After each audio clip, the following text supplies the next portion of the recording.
बहुत समय पहले की बात है, जब इस धरती पर धर्म और अधर्म की टक्कर चल रही थी। तब एक असुर ने अपने बल और तपस्या से ऐसा आतंक मचाया कि देवता भी भयभीत हो उठे। उसका नाम था महिषासुर। महिषासुर का जन्म असुर कुल में हुआ था। उसका शरीर विचित्र था, कभी वह भैंस का रूप ले लेता तो कभी मनुष्य का।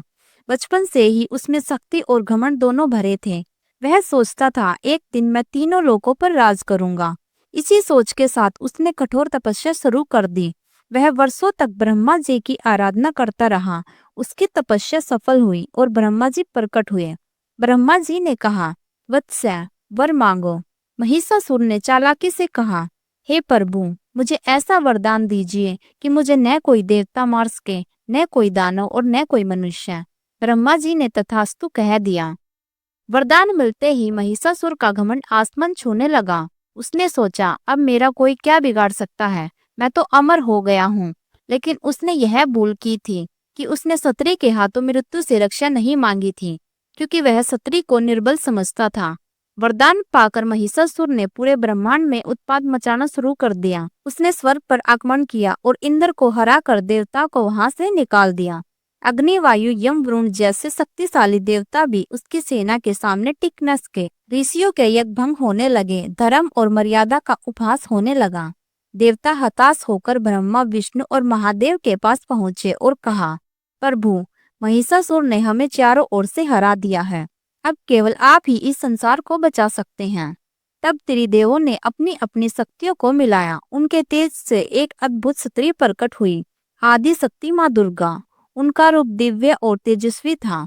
उनके 10 भुजाओं में अलग अलग अस्त्र शस्त्र थे।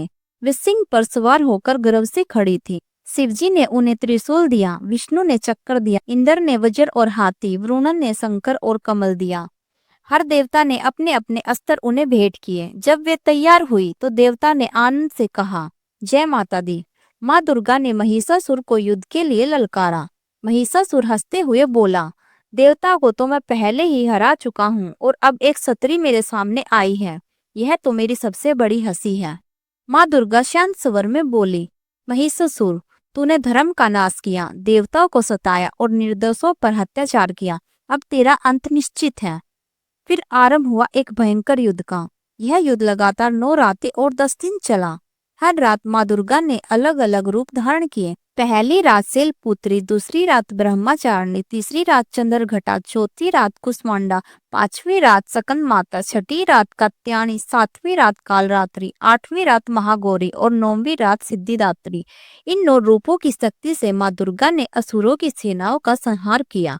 महिषासुर कभी भैंस का रूप लेकर गरजता, कभी हाथी बनकर हमला करता, तो कभी सिंह का रूप धारण करता, पर माँ दुर्गा हर रूप में उसका सामना करती और उसे हरा देती। अंतिम दिन महिषासुर ने भैंस का रूप धारण कर माँ दुर्गा पर आक्रमण किया। तभी माँ ने गर्जना की और अपने त्रिशूल से उसका वध कर दिया।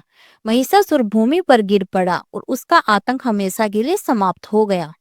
उस क्षण तीनों लोकों में आनंद छा गया। देवता अपने अपने स्थान पर लौट आए। ऋषियों ने पुनः यज्ञ शुरू कर दिए और धरती पर धर्म की रक्षा हुई। देवता ने हाथ जोड़कर माँ से कहा, माँ, आपकी इस विजय को हम कभी नहीं भूलेंगे। हम हर वर्ष 9 रातों तक आपके 9 रूपों की पूजा करेंगे और 10वें दिन विजय उत्सव मनाएंगे। तब से ही नवरात्रि का पर्व आरंभ हुआ। इस कहानी की सीख, अहंकार चाहे कितना भी बड़ा क्यों न हो, अंत निश्चित है। जिसे कमजोर समझा जाए वही सबसे बड़ी शक्ति साबित हो सकती है। धर्म और सत्य की सदा विजय होती है। और माँ दुर्गा हमें यह सिखाती है कि कठिन से कठिन युद्ध भी श्रद्धा और साहस से जीता जा सकता है। अगर आपको हमारी कहानी अच्छी लगी तो चैनल को ज्यादा से ज्यादा सब्सक्राइब कीजिए।